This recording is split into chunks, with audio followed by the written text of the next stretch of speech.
Lords, I hope the minute that's taken hasn't come off my time, please. My Lords, I'm going to start, I don't wish you to get too encouraged by that. I'm going to start with my conclusions, but I'm not going to sit down when I've made them, because I'm going then to give you the evidence to support them, and hopefully present to you the reasons why I want support for an official inquiry into the mischief I want to unfold to yourselves this afternoon. My Lords, I've been engaged in this pursuit of this issue for nearly 2 years now, and I'm no further through to getting to the truth. I think there are 3 possible conclusions which may come from it. I think there may have been a massive piece of money laundering committed by a major government which ought to know better, and that it has effectively undermined the integrity of a British bank, the Royal Bank of Scotland, in doing so. The second alternative is that a major American department has an agency which has gone rogue on it because it has been wound up and has created a structure out of which they are seeking to get, well, at least 50 billion euros as a payoff. And the third possibility is that this is an extraordinary elaborate fraud which has not been carried out, but which has been prepared in order to provide a threat to one government or more if they don't pay them off. So there are 3 possibilities, and this all needs a very urgent review. My Lords, it starts in April and May of 2009 with the alleged transfer to the United Kingdom, to the HSBC, of a sum of $50 trillion, and 7 days later, ping, in comes another $50 trillion to the HSBC, and then 3 weeks later, another $50 trillion, total of $5 trillion in each case, sorry. Total of $15 trillion is alleged to have been passed into the hands of HSBC for onward transit to the Royal Bank of Scotland, and we need to look to where this came from and what the history of this money is, and I have been trying to sort out the sequence by which this money has been created and where it's come from for a long time. It starts off apparently as the property of a man called Johannes Rayardi, who has some claims to be considered the richest man in the world. Well, he would be if all the money that was owed to him was paid, but I have seen accounts of his showing he owns $36 trillion in a bank, and it is a ridiculous sum of money. On the other hand, the $36 trillion would be consistent with the dynasty from which he comes and the fact that they had been effectively the emperors of Indochina in times gone by. But a lot of that money has been taken away from him with his consent by the American Treasury over the years for the specific purpose of helping to support the dollar. And he has sent to me a really quite remarkable document which is dated in February 2006, in which the American government have called him to a meeting with the Federal Reserve Bank of New York, which is neither Federal Reserve nor a bank. It's a bit like Celebrity Big Brother. It's got 3 names to describe it, and none of them are true.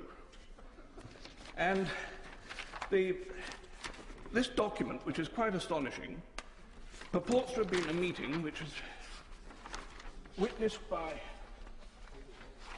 Mr. Alan Greenspan, who signed for the Federal Reserve Bank of New York, of which he was chairman, as well as the real Federal Reserve Bank in Washington. And it is signed by Mr. Timothy Geithner, who as a witness on behalf of the International Monetary Fund, who sent 2 witnesses, the other one being Mr. Yusuke Horiguchi. And these gentlemen have signed as witnesses to the effect that this deal is a proper deal. There are a lot of other signatures on here. This is not a photocopy. This is an original version of the contract, under which the American Treasury have apparently got the Federal Reserve Bank of New York to offer to buy out the bonds which have been issued to Mr. Rayardi to replace the cash which has been taken from him over the previous 10 years.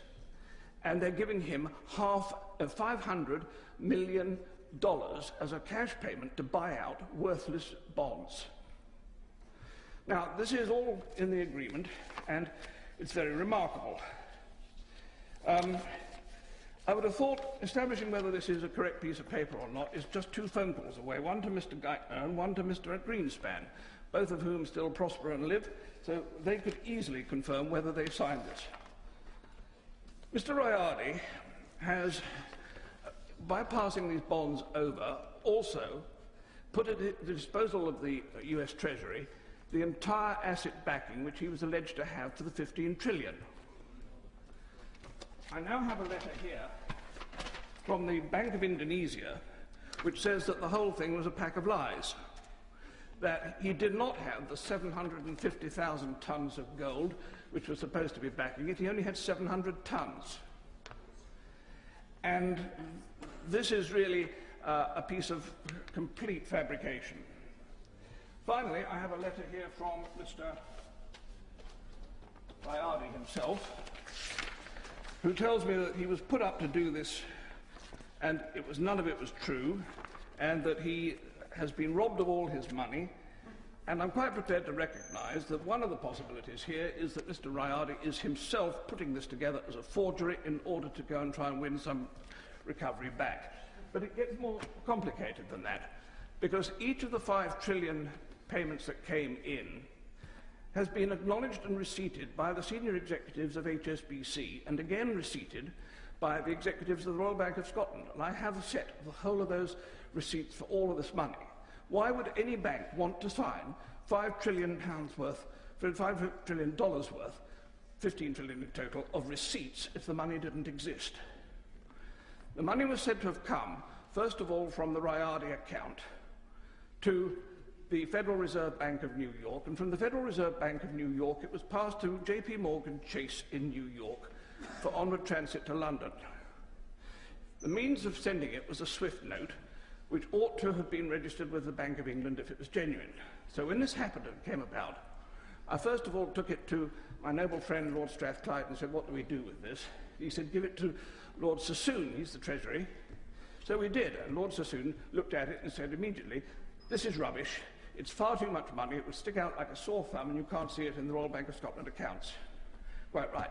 Secondly, he said, the gold backing it is ridiculous. There's only been 1,507 tons of gold mined in the history of the world, so you can't have 750,000 tons.